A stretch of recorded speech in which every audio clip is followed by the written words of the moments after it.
Paid maternity leave regardless of age child அப்படின்னு சொல்லியிருக்காங்க. So அதனால எந்த ஒரு ஏஜ் கன்சிடர் பண்ணாமலே என்ன பண்றாங்கன்னா இந்த மாதிரி மெட்டர்னிட்டி லீவ் கொடுக்கணும் அப்படின்ட்டு கம்பல்சரியா சுப்ரீம் கோர்ட் சொல்லியிருக்காங்க. எத்தனை வீக்ஸ்? 12 வீக்ஸ் அப்படிங்கிறது.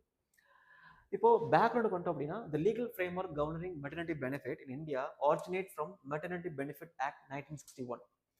Through this 2017 amendment, for the first time, adoptive and commissioning mothers were granted 12 weeks of maternity leave.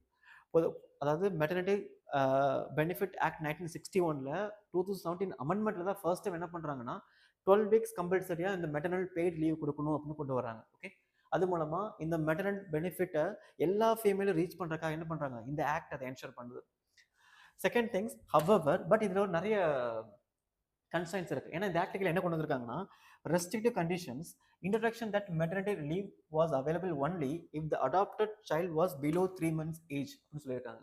பொதுவாக ஒரு குழந்தை பிறக்கும் போது அந்த பிறந்த குழந்தைக்கு என்ன பண்ணுவாங்கன்னா அந்த அம்மாவுக்கு 12 weeks of maternity paid leave கொடுப்பாங்க.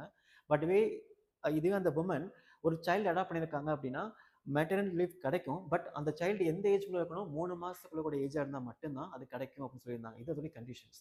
பட் சுப்ரீம் கோர்ட் என்ன சொல்லியிருக்காங்க, ரெகார்ட்லெஸ் ஆஃப் ஏஜ், இனிமேல் எந்த ஏஜ் ஸ்டூடெண்ட்ஸாக இருந்தாலுமே அந்த ஒரு குழந்தைக்கு கண்டிப்பாக மெட்டர்னிட்டி பெய்ட்லேயே அவங்க அம்மா கொடுக்கணும் அப்படின்னு சுப்ரீம் கோர்ட்டோடைய ஆர்டர் சொல்லியிருக்காங்க. இது ரொம்ப ஒரு வெல்கமிங்கான ஒரு விஷயம். அப்போ என்ன பண்ண முடியும்னா இந்த மாதிரி விஷயங்கள், இந்த மாதிரி இந்த டாபிக், இந்த compulsory provide the paid maternity leave regardless of the child age அப்படின்னு ஒரு சுப்ரீம் கோர்ட் ஆர்டர் கிடைக்கும்போது இந்த ஆர்டர் என்ன பண்ண முடியும்னா நம்ம GS1 இந்தியன் சொசைட்டியில், GS2 கவர்னன்ஸ் டாப்பிக்கில், தென் ஜுடிஷியரி டாப்பிக்கில் அண்ட் GS4 எத்திக்ஸ் டாப்பில் என்ன பண்ண முடியும், இதெல்லாம் ஆட் பண்ண முடியும். எதுக்காக? உமன் எம்பவர்மெண்ட்டுக்காக இந்த மாதிரி சுப்ரீம் கோர்ட் ஜட்மெண்ட் கொடுத்துருக்காங்க. அண்ட் சைல்டு வெல்ஃபேருக்காக சுப்ரீம் கோர்ட் ஜட்மெண்ட் கொடுத்துருக்காங்க. அண்ட் சோஷியல் ப்ரோக்ரஸ்க்காக உமன் ஜட்மெண்ட் கொடுத்துருக்காங்க. அப்படின்னு நிறைய டாபிக் என்ன பண்ண முடியும்,